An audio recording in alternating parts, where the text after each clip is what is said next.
Nicole draws on all her patience to ambush a Roebuck. Ow! Time for some deer. I talk to a Somerset gamekeeper who has to deal with a farmer who is his dad. So no, we have a little fallout every now and again, very rarely. James Head from Crackshot compares budget PCPs, and David is on the Fieldsports Channel news stump. Welcome to Fieldsports Britain, coming to you this week from Belgium.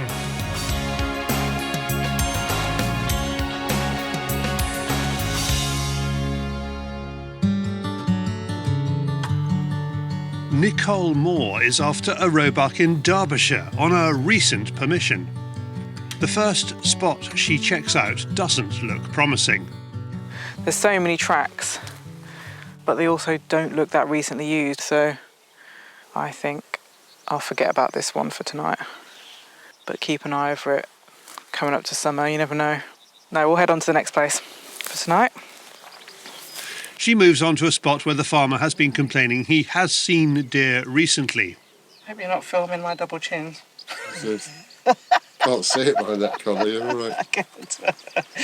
Farmer's really happy and basically said, well, you know, now that the pigeon have basically gone and my rape, all-seed rape is doing really well, you can get on the deer and the rabbits. Yeah, which is fantastic because obviously that is a great way to fill the freezer quickly. And at the moment, they're not causing too much damage. In fact, the hares are causing more damage to the crops. But he has not long drilled in a couple of fields, so I would say there's going to be some damage there over the next kind of 2 to 3 months. So it's perfect timing. I've switched from pigeon over to deer. We might be able to cut through into the woods around the hedgerow. If not, we'll have to cut through this gap here. Trekking through the wood presents no problems, but getting through the hedge is something else.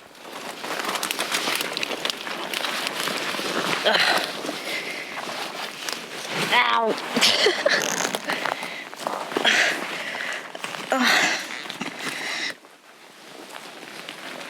Stuck on so many things. Oh, wonderful. Time for some deer. We set up overlooking this corner of the field where Nicole hopes the deer will come out of the wood to feed as the light fades. While we wait, Nicole can't help singing the praises of her clothing sponsor, Fortis. I love a bit of Fortis, me. It's literally the best clothing I've ever owned for hunting. To be able to have clothing that A, is warm, because I get cold all the time, B, fits. I can go through any hedgerow, any thorns, any nettles, any... A fox trots by us and slips into the wood. Nicole is still holding Venator, forth. Ladies' Venator jacket. You can have normal pockets or you can have fleece-lined pockets like I have to make it extra warm. You have a game pocket. I asked for 2 game pockets because I was like, 1 game pocket is not going to be enough for me when I'm wandering. Nicole, time to focus on the job in hand. She wasn't expecting to see any deer this early, so she has to crawl over to her sticks and get set up without alarming the wary buck.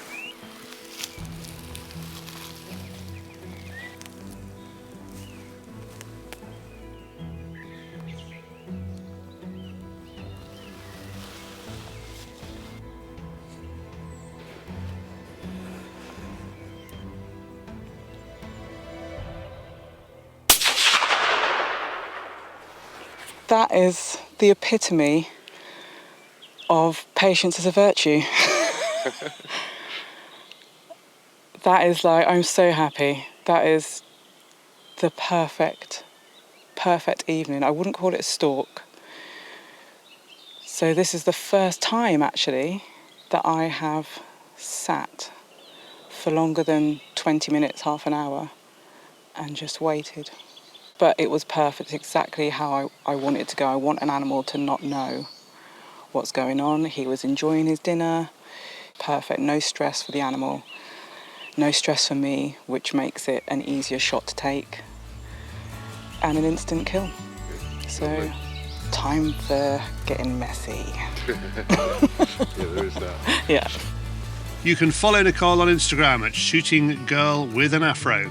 And for more about Fortis clothing, go to fortisclothing.co.uk.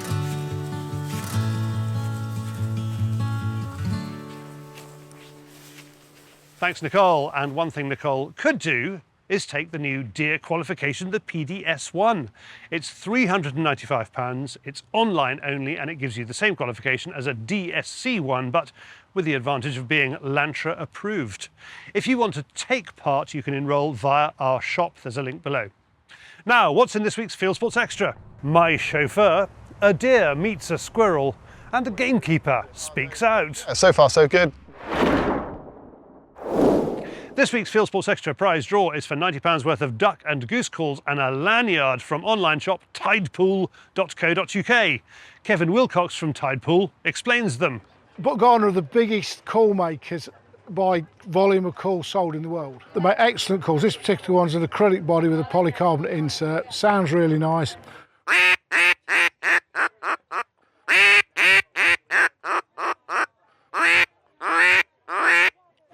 And what's unusual about them is that they work on a principle called spit tech. So the wetter they get, the better they get.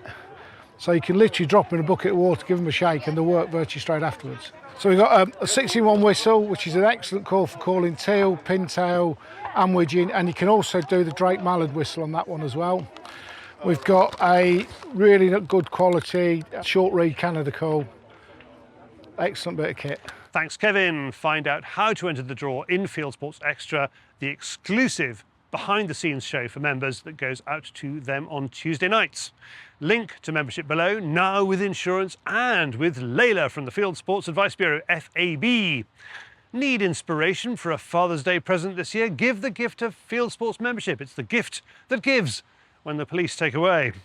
Next up, I believe I hear the angry honk of David on the Fieldsports Channel News Stump.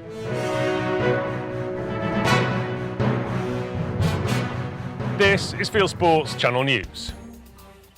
Rewilding is causing a huge fuel burden in the UK's uplands, which will be a disaster for wildlife. That's the conclusion of a new report from the Campaign for the Protection of Moorland Communities. Called Burning Money, the document asks if the policies which affect the uplands are helping the people who live and work in these areas and the wildlife that thrives there. Or are the authorities being influenced by nature groups who are selling them remedies to problems that may never appear in order to maximise their own income? The end game here, I think, is this is a land grab, and it's just making, in particular, anyone that wants to manage the vegetation on those landscapes and not rewild, it's almost impossible for them to continue, and I think that's really what this is about.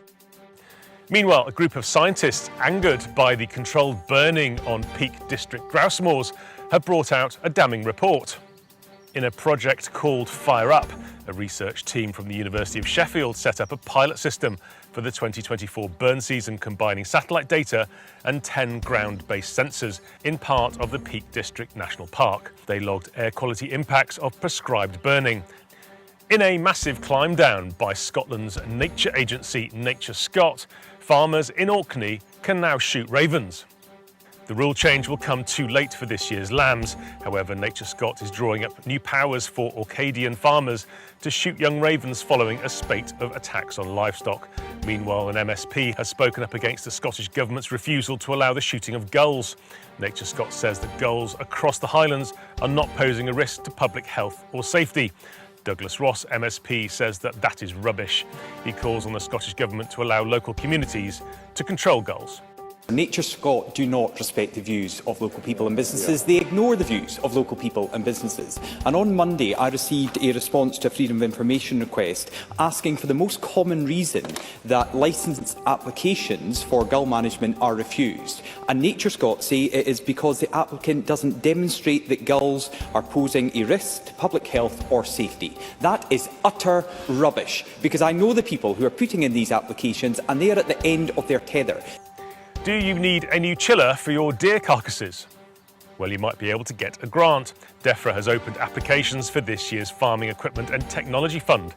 The scheme includes grants of up to 50% for deer chiller trailers, up to £9,900. You'll have to get your pitch in by the 10th of July 2025. Link below. It started as a post on Facebook, but now has become a story in the national press. BBC filming of its Spring Watch TV show in the Peak District has led to limestone tipped into ditches to allow access for lorries, tracks widened by vehicles they were never designed for, and a meadow covered in steel plating, just when the wildflowers are coming into bloom to provide parking for production staff vehicles. Invasive parakeets are now unstoppable in the UK as their population doubles in 10 years. New figures show a steep rise in parakeet numbers in England, Scotland and Northern Ireland, according to the British Trust for Ornithology. Parakeets compete with native birds such as starlings and sparrows for nesting holes and food. They are on the general licences in England. A bill seeking to ban fox hunting in Ireland has passed the first stage of voting. However, pro-hunting campaigners say there's nothing to worry about.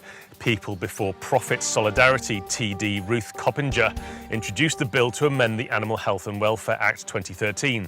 If enacted, it would include a ban on hunting and snaring foxes and trail hunting. It passed by a margin of 113 to 49, but now must clear 4 more stages in both the Dáil and the Senate before it can be enacted.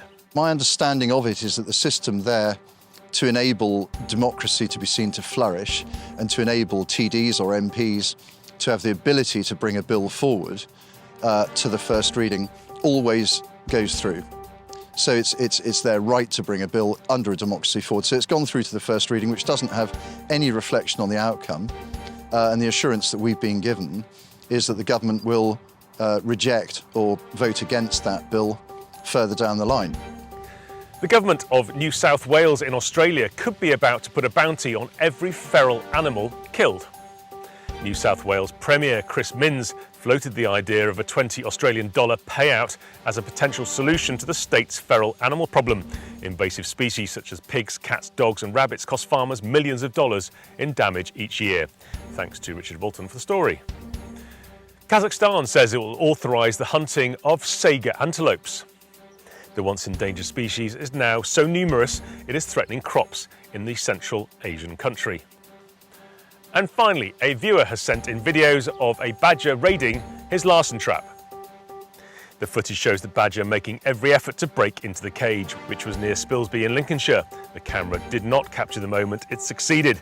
In the morning, the trap's owner found it had moved about 5 metres and the magpies removed.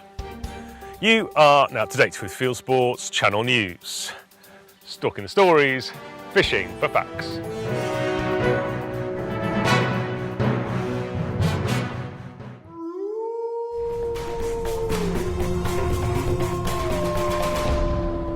Thank you, David, who requires all viewers please to like this video and subscribe. Thank you. A word about fieldsportscompetitions.co.uk, our Raffles website. One of the prizes is a Hawke Sidewinder scope. Here's Jamie Ransom from its UK distributor to explain its virtues. Okay, so this is the Hawke Sidewinder 30. Okay, there's various different models in the range. This is our 30mm offering. Fantastic for pest control, fox control. This particular version is the 624x50, side parallax, illuminated reticle, choice of MOA or FFP, Milrad's turret system on there as well. Multi-award winning, one of our best-selling product lines under the Hawke brand. Sidewinder's been around for a long period of time now. We use some of our top-end glass in this, top-end mechanics as well. Okay, and price point, Jamie? Okay, anything from around 450 all the way through up to around £600-700, depending if it's second or first focal plane. It's not just Jamie's scopes. We have other great kit in this month's raffle. Head on over to fieldsportscompetitions.co.uk. Now, a well done and a pat on the back to Scottish Scouts and the local deer stalkers who provided them with venison to try. Members of a Dumfriesshire stalking group, including a representative from the British Deer Society Educational Committee, Mark Thompson, gave a field fork demonstration to local scouts. The first Scouts Annan and the Moffat Scouts and Cubs groups learned about the variety of deer in the UK and how we stalk them. They also saw deer carcass butchery and they got to try venison in burgers afterwards. The day came about thanks to the Kinmount Estate stalking team, including Fieldsports Channel viewer Stu Eckersley, the National Gamekeepers Organisation, Educational Trust, Lyme Disease UK, the BDS and gun shop Game and Country from Selkirk. Kinmount Estate donated the venison. Well done all. Next, have you heard of Cricket's Thomas? It's a farming estate in Somerset, famous for its connection with TV's Noel Edmonds and Mr. Blobby, its location in the 1970s hit comedy To the Manor Born, and its wildlife park. It also has a shoot and a gamekeeper who is one of the sons of the farmer, which makes for an interesting professional relationship. Here's the landowner, John Taylor, talking to both, starting with the farmer dad, when I followed John around for a day in the autumn. And as you know, one's the gamekeeper. One wanted to do pheasants, so he's not actually involved in the farm anymore. I mean, he's still supported by the farm, but he's not involved into any day-to-day running of the actual farm side of it. Most of the time, it works pretty well. I got you down as the youngest, you see. I'll take that, yeah, I'm happy with that. And your mother says, no, he's not the youngest. No, I'll take that though. Got a bit thin on top, so I can't get away with that. It works better now. Now we've moved away from the farm. What, it's easier, is it? It's easier, because otherwise you'd have an argument, cows have got on the cover crop, or keeper's left a gate open or something, and then you'd see him again at 7 o'clock that evening and carry on. Next, when I asked Richard, have you seen Jim or is he Jim? He said, no idea. No, so now we have a little fallout every now and again, very rarely, and then we don't see each other for a few more days, at which point everybody's forgotten about what was said and moved on quickly. And do all the wives get on? Yeah, they probably get on better, but they talk more than the brothers. Thanks, Mike and James, and thanks, John Taylor, for a fascinating day. That's just a snapshot. You can watch the whole of the story of that estate on our farming channel, Farming Britain.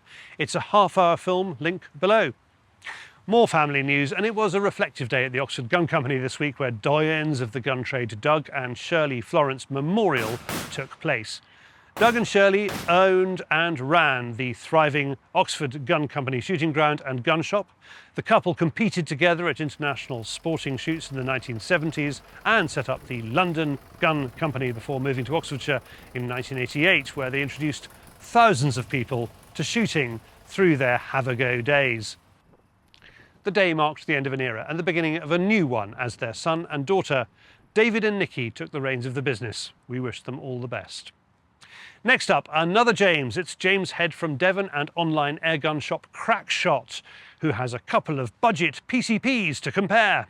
So I've got a Gamo Phox kit and I've got a Walther R8 kit. Both guns come with a gun, scope, silencer and a gun bag. The R8 also does come with a bipod as well. These are for the people who just want to come in, use it for a bit of pest control. Sometimes they just want to buy a rifle.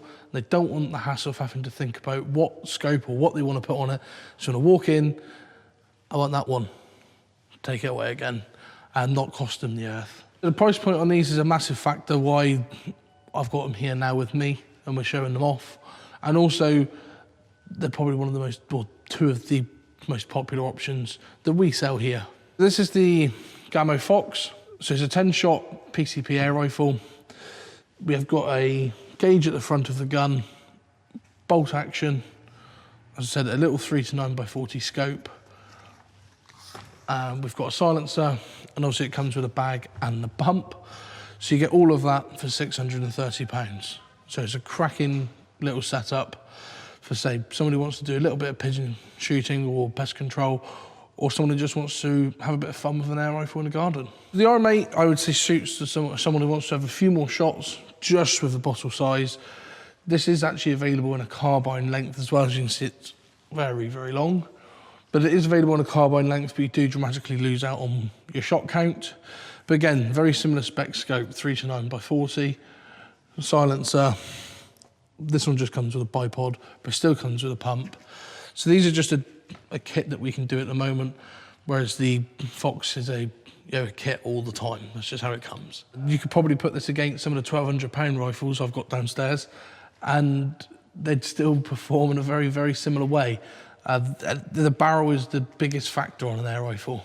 If you've got a good barrel, you've got accuracy. And so it's just about having a good barrel on a gun, and they'll all perform.